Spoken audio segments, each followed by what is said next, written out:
শরণাগত ভজনব্রত চিরপালন চরণম সুকৃতালয় সরলাশয় সুজনাখিল বরণম হরিসাধন কৃতবাধন জনশাসন কলনম হরিসাধন কৃতবাধন জনশাসন কলনম সচরাচর করুণাকর নিখিলা শিবদলনম সচরাচর করুণাকর নিখিলা শিবদলনম শুভদোদয় দিবসে বৃষা রবিজানিজ দয়িতম শুভদোদয় দিবসে বৃষা রবিজানিজ দয়িতম প্রণমামি চ চরণান্তিক পরিচারক সহিতম প্রণমামি চ চরণান্তিক পরিচারক সহিতম। पतित पावन श्रील गुरु महाराज जी की जय। अष्टोत्तर शत श्रील प्रभुपाद भक्ति सिद्धांत सरस्वती गोस्वामी ठाकुर जी की जय। अवधूत कुलचूड़ामणि श्रील गौर दास बाजी महाराज जी की जय। श्रील सच्चिदानंद भक्त ठाकुर महाशय की जय। वैष्णव सार्वभौम श्री जगन्नाथ दास बाजी महाराज जी की जय। श्री रूपानुग आचार्य की जय। श्रील प्रभुपाद पार्षदबिंद की जय। भजनंदी समग्र भक्तबिंद की जय। श्री श्री हरिनाम संकीर्तन की जय। শ্রীশিল প্রভুপাদের উপদেশামৃত 108টি বিশেষ উপদেশের 82 নম্বর। প্রভুপাদ বলেছেন, শ্রীকৃষ্ণ চৈতন্য জীব হৃদয়ে পুনঃ পুনঃ আঘাত করিয়া বলিয়াছেন, সমস্ত প্রাকৃত বিচারের হস্ত হইতে মুক্ত হইয়া একমাত্র উদ্বুদ্ধ নির্মল চেতনস্বরূপের অপ্রাকৃত সহজপ্রীতিময় সর্বাঙ্গীন ভজনের দ্বারাই অখিল রসামৃত মূর্তির নিকটতম প্রদেশে যাইতে হইবে। অপ্রাকৃত রাজ্যে প্রাকৃত রাজ্যের চিন্তাস্রোত বা অনুমান বহন করিয়া লইয়া যাইতে হইবে না, ইহা যেন সর্বদাই স্মরণ থাকে। শ্রীকৃষ্ণ চৈতন্য মহাপ্রভু তিনি জীব হৃদয়ে পুনঃ পুনঃ আঘাত করিয়া বলিয়াছেন। এখানে যে আঘাত শব্দ বলেছেন প্রভুপাদ, এটি খুব অন্যান্য শব্দের মতোই খুব গুরুত্বপূর্ণ। আমরা মনোধর্মী অনেক সময় অভিযোগ করি, শুদ্ধ ভক্তির কথা হলে আমরা অনেক সময় অভিযোগ করি যে ইনি এই কথাটা বললেন, তাতে আমি খুব আঘাত পেলাম। পরম বৈষ্ণব, ইনি অর্থাৎ পরম বৈষ্ণব। কোনো পরম বৈষ্ণব শুদ্ধ ভক্তির কথা যেভাবে বললেন, তাতে আমি খুব আঘাত পেলাম। এই আঘাতটা মনোধর্মীর সেন্সেশন, মনোধর্মীর মনে আঘাত। শুদ্ধ ভক্ত শুদ্ধ ভক্তি বিষয়ে বললে মনোধর্মীর মনে আঘাত লাগে। অতএব কাউকে আঘাত দেব না, এ কথাটি ঠিক নয়। শুদ্ধ বৈষ্ণব তিনি, যিনি তাঁর শুদ্ধ ভক্তিময় অপ্রাকৃত কথা, যেটি অস্ত্রের সমান, আমাদের মনোধর্মীর কাছে অস্ত্রের সমান, যদি নিরপেক্ষ সত্য কথা নিখুঁতভাবে পরম বৈষ্ণব বলেন, সেইটি অস্ত্র, তলোয়ারের মতো। তলোয়ার যেমন যে কোনো বস্তু ছিন্ন ভিন্ন করে দিতে পারে, কেটে দিতে পারে, সেই রকম শুদ্ধ ভক্তিময় কথা, সেইটি আমাদের মনোধর্মীর মনের যত বাসনা অন্নাভিলাষ সমস্ত কিছু ছিন্ন ভিন্ন করে দিতে পারে। তখন মনোধর্মী আমরা কষ্ট পেতে পারি। অতএব এই যে একটা মেকি ধারণা আছে যে আমি কাউকে কষ্ট দেব না, আঘাত দেব না, এখানে কারোর শরীরে বা মনে প্রাকৃত কারণে আঘাতের কথা বলা হচ্ছে না, এখানে মনোধর্মে আঘাত করার কথা। প্রভুপাদ বলছেন, মহাপ্রভু জীব হৃদয়ে পুনঃ পুনঃ আঘাত করে বলেছেন, অর্থাৎ সেই কথার মধ্যে একটা ইম্পালস আছে, একটা মোমেন্টাম আছে, একটা শক্তি আছে, এবং সেই শক্তি মনোধর্মীর মনে গিয়ে আঘাত সৃষ্টি করে। মহাপ্রভু জীব হৃদয়ে পুনঃ পুনঃ আঘাত করে বলেছেন, সমস্ত প্রাকৃত বিচারের হাত থেকে মুক্ত হয়ে, তাহলে প্রথমে সমস্ত প্রাকৃত বিচারের হাত থেকে মুক্ত হতে হবে। এই প্রাকৃত বিচার থেকে মুক্ত হওয়ার প্রচেষ্টাতেই এই শুদ্ধ ভক্তির তত্ত্বসমূহ বৈষ্ণবগণ আলোচনা করে থাকেন। জড়জগতে জীব প্রাকৃত চিন্তার মধ্যে ডুবে আছে, আমরা প্রাকৃত চিন্তার মধ্যে ডুবে আছি। শরীর, মন, শরীরের ইন্দ্রিয়, ইন্দ্রিয়ের ভোগ্য বিষয়, এইসব নিয়ে ঠিক আমরা ব্যস্ত রয়েছি। অহংকার, আমি ভোগী, এই অহংকার, আমাদের প্রত্যেকের একটি অহংকার, সেটা হচ্ছে আমি ভোগী।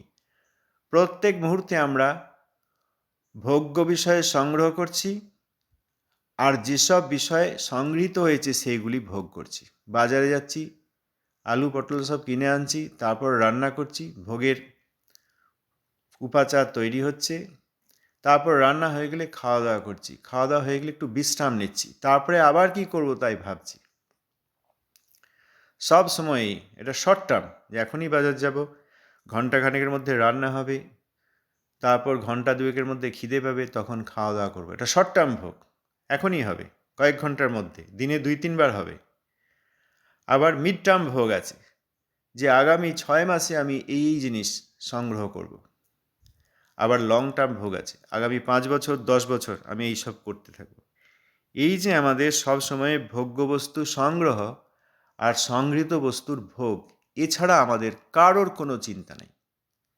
যখন আমরা পরিবার পরিজন, আত্মীয় স্বজন ইত্যাদি তাদের কথা ভাবছি, পুত্রকন্যা ইত্যাদি তাদের কথা ভাবছি, তখনও তারা এখন কিভাবে ভোগ করবে এবং পরবর্তীকালে কিভাবে ভোগ জারি রাখবে, কন্টিনিউ করবে, তার জন্য এখন কিছু ভোগ সরিয়ে রাখাও যেতে পারে। যেমন ছোট শিশুরা খেলাধুলা করছে, তাদের একটা ভোগ হচ্ছে, মনে আনন্দ হচ্ছে, খেলাধুলা করছে আরও অনেক ছোট ছোট শিশুদের সঙ্গে। বাবা মা বলছেন সবসময় খেলাধুলা করো না, এসে পড়াশোনা করো, তাহলে কিছুটা ভোগ নিবৃত্তি হচ্ছে, মনে হচ্ছে যে এখন খেলাধুলা করছিল, খুব আনন্দ হাসি ঠাট্টা ভোগ হচ্ছিল, সেখান থেকে বাবা মা সরিয়ে এনে পড়াশোনা করাচ্ছেন, এটিও ভোগ। কেন না, এখন তুমি খেলাধুলো করছো, ভোগ করছো, বুঝতে পারছি, খুব আনন্দ ভোগ হচ্ছে, কিন্তু পড়াশোনা না করলে আগামী 20 বছরে তোমার ভোগের সব রাস্তা বন্ধ হয়ে যাবে। পড়াশোনা করো যাতে জগতে তৈরি হতে পারো ভোগ্য বস্তু সংগ্রহের জন্য। অতএব সেখানে 20 বছর, 30 বছর, 40 বছর মানুষের জীবনের একটা লং টার্ম প্ল্যান বাবা মা দিচ্ছেন বাচ্চাদেরকে। এইভাবে সবসময়ই আমরা ভোগ করছি, ভোগ্য বিষয়ে সংগ্রহ করছি। কিছু তাৎক্ষণিক শর্ট টার্ম ভোগ, এই এখনই ভোগ করা যায় এমন বস্তু সরিয়ে রেখে লং টার্ম ভোগের জন্য আমরা চেষ্টা করছি। প্রাকৃত বিচার, এই ভোগ বুদ্ধি বাসনাময় অন্নাবিলাসযুক্ত আমাদের হৃদয়ে আমরা বৈকুণ্ঠ বিষয়ে প্রবেশ করতে পারি না। অনেকে মনে করেন যে কৃষ্ণের কত লীলা কথা আদি আছে, সেইগুলি আলোচনা হয় না কেন? কত ভালো ভালো শ্লোক আছে, সুর করে গান গাওয়া যায়, গান গাইলে একটা সেন্সেশন হয়, চোখে জল আসে, আমার রোমাঞ্চ হয়, আমি এত বড় ভক্ত, সেই সব কথা হয় না কেন? এই অনর্থ মুক্তি, প্রাকৃত বস্তু এবং বহিরঙ্গা মায়ার তত্ত্ব, আবার তটস্থ জগতের তত্ত্ব, আবার বৈকুণ্ঠ জগতের তত্ত্ব, এত প্রয়োজন কি? এটি প্রয়োজন এই জন্য যে সমস্ত প্রাকৃত বিচারের হাত থেকে মুক্ত হতে গেলে প্রাকৃত বস্তু কি যার হাতে আমরা এখন বদ্ধ হয়ে আছি, এবং অপ্রাকৃত বস্তু কি যেটি বৈকুণ্ঠে বিরাজমান, যেটি আমাদের প্রয়োজন, সেটি খুব ভালো করে জানা দরকার। কেউ কেউ ভাববেন বৈকুণ্ঠের কথাই বলুন, তাহলে প্রাকৃত জগতের কথা কেন বলছেন? প্রাকৃত জগতের কথা বলতেই হবে। আমরা যে জৈব ধর্মে শুনলাম 24 প্রাকৃত তত্ত্ব এবং তার সৃষ্টি, এবং সেইগুলি দিয়ে কিভাবে জীবাত্মা আবরিত আছে, জীবাত্মার উপর আবরণ সৃষ্টি হয়েছে, সেইগুলি না জানলে আমরা প্রাকৃত জগতের হাতে যে বদ্ধ হয়ে আছি সেগুলি থেকে সরে আসা সম্ভব নয়। দুটিই জানা দরকার। প্রাকৃত জগতের তত্ত্ব ওই 24 তত্ত্ব, চিন্ময় জগতের তত্ত্ব অর্থাৎ আত্মতত্ত্ব, আর সচ্চিদানন্দময় অপ্রাকৃত জগতের তত্ত্ব অর্থাৎ ভগবান। এই 26 তত্ত্বই ভালো করে জানা দরকার। তা না হলে এখান থেকে আমাদের মুক্তি নেই। আর এখান থেকে যদি আমরা এখানকার ধারণা থেকে যদি মুক্ত না হতে পারি, তাহলে বৈকুণ্ঠ ধারণা কীভাবে পাব? কারণ মনের মধ্যে প্রাকৃত বস্তু মন, তার মধ্যে তো প্রাকৃত ধারণা আমাদের চারিদিকে জাল বিস্তার করে আছে। সমস্ত প্রাকৃত বিচারের হস্ত হইতে মুক্ত হইয়া, তাহলে প্রথমে মুক্ত হতে হবে। একমাত্র উদ্বুদ্ধ নির্মল চেতন স্বরূপের অপ্রাকৃত সহজ প্রীতিময় সর্বাঙ্গীন ভজনের দ্বারাই অখিল রসামৃত মূর্তির নিকটতম প্রদেশে যাইতে হইবে। একমাত্র উদ্বুদ্ধ নির্মল চেতন স্বরূপ অর্থাৎ শ্রী হরি, তাঁর অপ্রাকৃত সহজ প্রীতিময় সর্বাঙ্গীন ভজন, কোন কোন ভাবে কি ভাবে ভগবানকে আমি আনন্দ দান করতে পারি, এই প্রচেষ্টা, কেবল এই প্রচেষ্টার দ্বারা অর্থাৎ শ্রী হরির প্রতি সেবা বুদ্ধির দ্বারা ওই অখিল রসামৃত মূর্তি কৃষ্ণ, সমস্ত রস যার মধ্যে, সমস্ত রসের আকর যিনি, তার প্রদেশে, তার নিকটতম প্রদেশে যাইতে হইবে। সালোক্য বা সামীপ্য মুক্তির কথা বলেন নাই প্রভুপাদ, তার নিকটতম প্রদেশে অর্থাৎ তার ধামে, অর্থাৎ তার নিত্যধাম বৈকুণ্ঠে অবস্থান করে তাঁর সেবা করতে হবে। কারণ তাঁর সেবা করতে হলে তো বৈকুণ্ঠ যেতেই হবে, তিনি তো বৈকুণ্ঠে থাকেন, বৈকুণ্ঠপতি। সেখানে যাওয়ার অন্য কোনো উপায় নেই। এখানকার প্রাকৃত ধারণা সরিয়ে সেখানকার অপ্রাকৃত ধারণায় এবং সম্পূর্ণরূপে সেবা বুদ্ধিতে, কেবল চিন্ময় জগতের কথা জানলেই হবে না, শান্তভাবে নিরপেক্ষভাবে তাঁর সেবাবৃত্তি, সর্বাঙ্গীন ভজন, অর্থাৎ কি প্রকারে আমি তাকে আনন্দ দান করতে পারি, এইভাবে সেই অখিল রসামৃত মূর্তি কৃষ্ণের নিকটতম প্রদেশে যাইতে হইবে। এরপরে প্রভুপাদ বলছেন, অপ্রাকৃত রাজ্যে প্রাকৃত রাজ্যের চিন্তাস্রোত বা অনুমান বহন করিয়া লইয়া যাইতে হইবে না, ইহা যেন সর্বদাই স্মরণ থাকে। অর্থাৎ সাবধান করে দিয়েছেন, সর্বদাই স্মরণ থাকে, ইহা যেন সর্বদাই স্মরণ থাকে, অর্থাৎ সাবধান করে দিয়েছেন, সব সময় যেন মনে থাকে। কখনো কখনো হৃদয়ে রাখলে হবে না, সব সময় মনে রাখার এটি একটি বিশেষ সূত্র, প্রয়োজনীয় একটি সূত্র। কি না, অপ্রাকৃত রাজ্যে অর্থাৎ বৈকুণ্ঠে যে প্রদেশেই ভগবানের ভজন করা হোক, সেখানে যেন এই প্রাকৃত রাজ্যের কোনো চিন্তাস্রোত, আমাদের চিন্তাস্রোত, চিন্তা বিন্দু নয়, চিন্তা জলবিন্দু বা ধূলিকণার মতো দুটি একটি বস্তু এখানে ওখানে রয়েছে তা নয়, এটা চিন্তা স্রোত, অর্থাৎ নদীর স্রোতের মতো। নদীর জলে এক বিন্দু জল বা এক চামচ জল বা এক ঘটি জল বা এক ঘড়া জল বা এক পুষ্করিণীর সমান জল থাকে না, প্রবহমান জল, অর্থাৎ সবসময় প্রচুর জল বয়ে চলেছে, বয়ে চলে যাচ্ছে, আবার তার সঙ্গে সঙ্গে আরও প্রচুর জল সংযুক্ত রয়েছে। আগামী 1 ঘন্টা, আগামী 1 দিন, আগামী 10 দিন, আগামী 10 বছর ওই জল সবসময় প্রবহমান। আমাদেরও ওই প্রাকৃত রাজ্যের চিন্তা স্রোত হৃদয়ের মধ্যে দিয়ে প্রবাহিত রয়েছে, সবসময় আমরা এই প্রাকৃত জগতের কথা ভাবছি।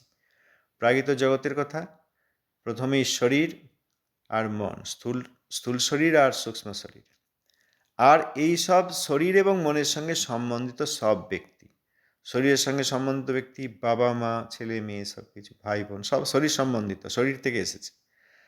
আর শরীর থেকে এসেছে বলে সেখানে মন খুব আগ্রহী, আবার শরীরের সঙ্গে সম্বন্ধ নাই কিন্তু মনের সঙ্গে সম্বন্ধ হয়েছে, বন্ধু বান্ধব ইত্যাদি, মনে মনে সবসময় তাদের কথা হচ্ছে, মনে মনে কি করে তাদের সঙ্গে খেলাধুলো করব, কথাবার্তা বলবো, কখন দেখা হবে, এইসব চিন্তা হচ্ছে। তো শরীর এবং মনের, এবং তারপর শারীরিক সম্পর্কও হচ্ছে, হ্যান্ডশেক করছে, একসঙ্গে হাত ধরে বেড়াতে যাচ্ছে। তো যাই হোক, শরীর এবং মনের দ্বারা সম্পর্কযুক্ত সমস্ত ব্যক্তি আর শরীর এবং মনের সঙ্গে সম্পর্কযুক্ত সমস্ত বস্তু, এইসবের একটা চিন্তা স্রোত আমাদের সব সময় আছে।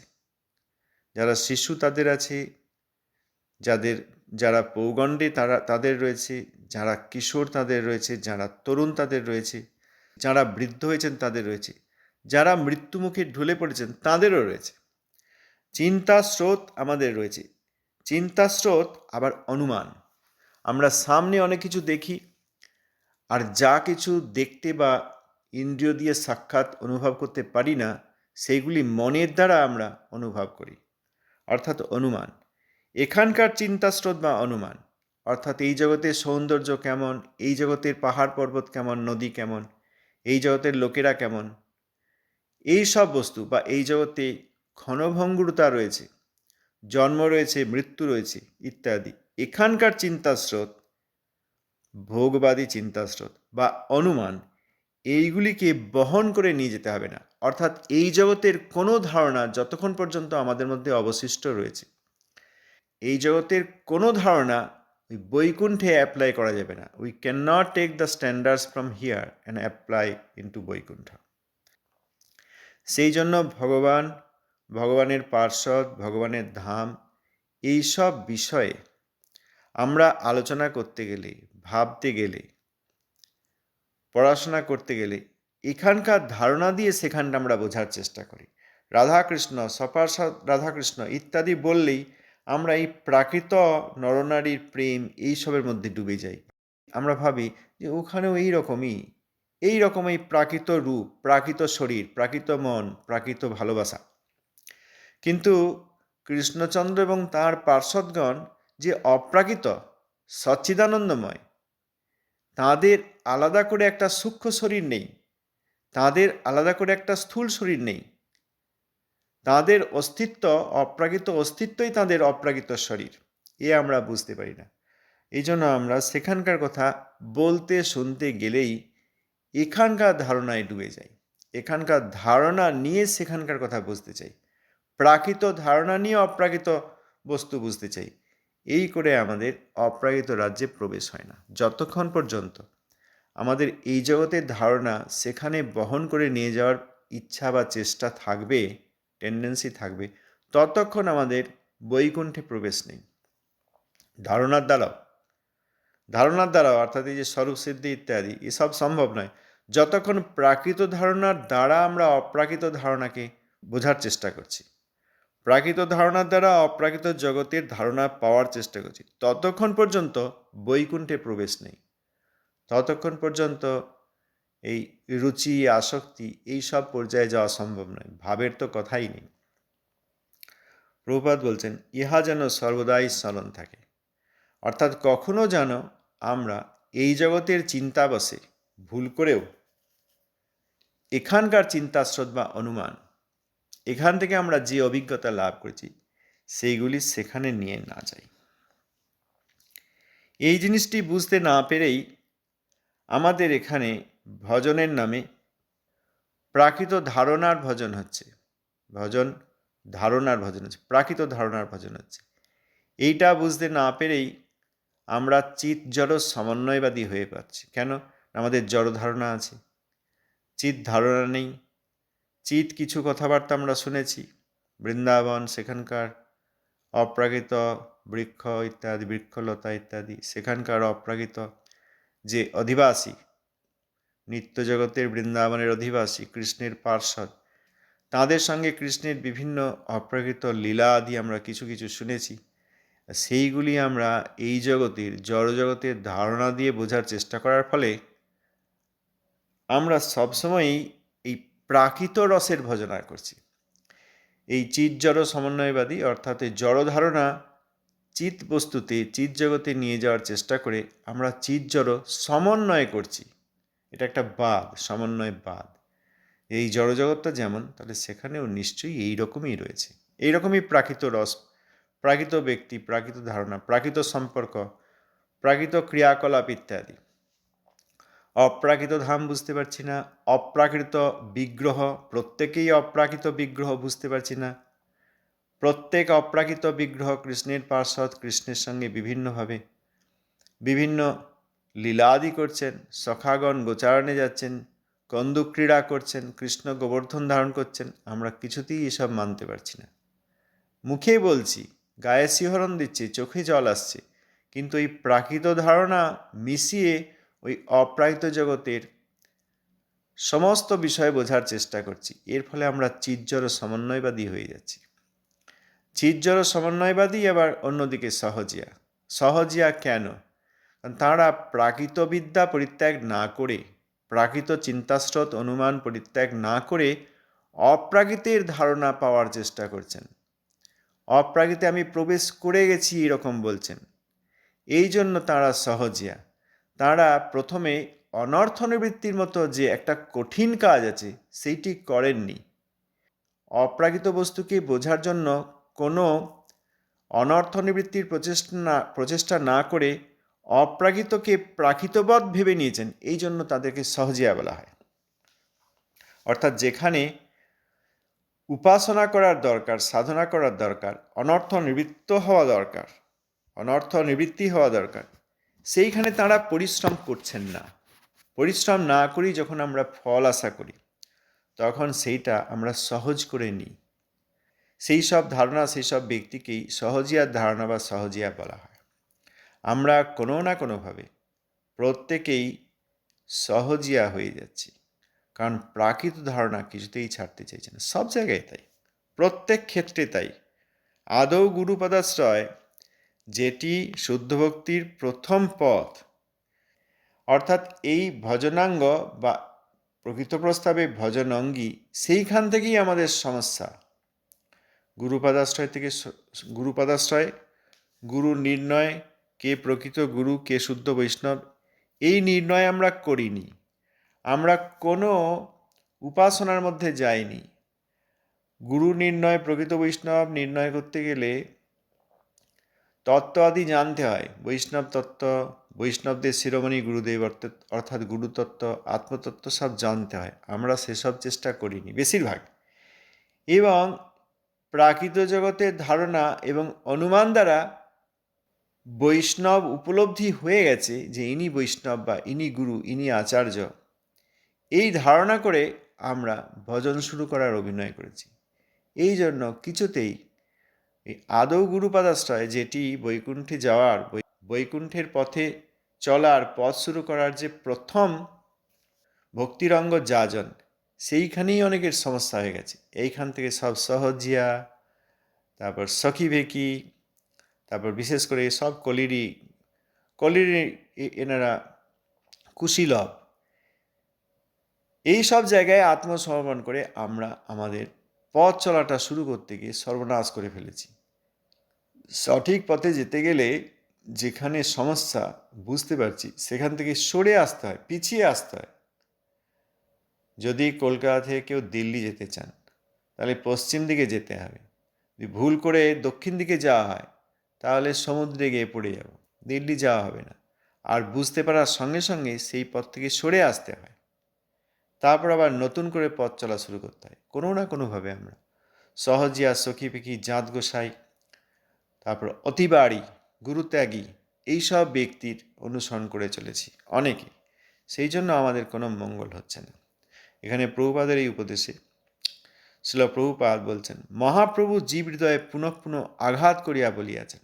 অর্থাৎ যেখানে আমরা আঘাত পাচ্ছি না, আমাদের মনোধর্মী, আমরা 8 ঘন্টা, 1 ঘন্টা, 4 ঘন্টা কৃষ্ণলীলা আদি শুনে আসছি, কীর্তন আদি শুনে আসছি, সেখানে হাততালি দিয়ে আসছি, নৃত্যাদি করে ঘেমে যাচ্ছি, খিদে পেয়ে যাচ্ছে।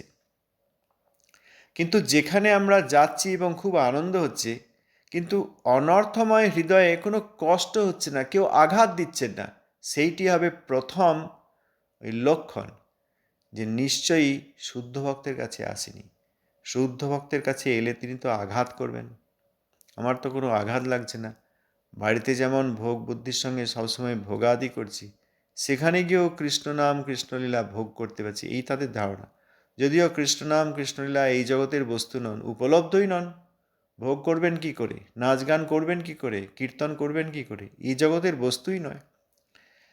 যেখানে আঘাত পাচ্ছি না, সেখানে প্রথমেই জানতে হবে নিশ্চয়ই কোনো অসুবিধা আছে, না হলে আঘাত পেতাম। যদি আমার শরীরে রোগ থাকে, ভালো ডাক্তারের কাছে যাই, তিনি শল্য চিকিৎসার দ্বারা অর্থাৎ সার্জারির দ্বারা আমার রোগগ্রস্ত যে প্রত্যঙ্গ, তাকে ছেঁটে বাদ দিয়ে দেবেন, সার্জারি করে দেবেন, অপারেশন করে দেবেন। অনেকে অপারেশন বলেন, সার্জারি করে দেবেন। অপারেশন হলে যন্ত্রণা হবে, অপারেশনের সময় ভয় লাগবে, যন্ত্রণা হবে, অপারেশনের পরেও কিছুদিন কষ্ট পাবো। কিন্তু এমন একজন ডাক্তারের কাছে বা এমন সব চিকিৎসালয়ে এসেছি যেখানে কোনো আঘাতই নেই, কোনো কষ্টই নেই, মিষ্টি ওষুধ দিচ্ছে, আমরাও খুব ভালো আছি, কিন্তু রোগ সারছে না। আঘাত যেখানে নেই, অনর্থগ্রস্ত হৃদয়ে আঘাত যেখানে নেই, সেখানে জানতে হবে এখানে শুদ্ধ ভক্তির কোনো প্রকাশ নেই। আর যদি কোথাও আমার হৃদয়ে আঘাত পায়, তাহলে জানতে হবে এখানে নিশ্চয়ই আমার অনর্থের চিকিৎসা আছে। আজ এই পর্যন্ত। ধন্যবাদ, প্রণাম। কেউ কিছু বলতে চাইলে অবশ্যই বলতে পারেন। জয় প্রভুপাদ, জয় গুরুদেব।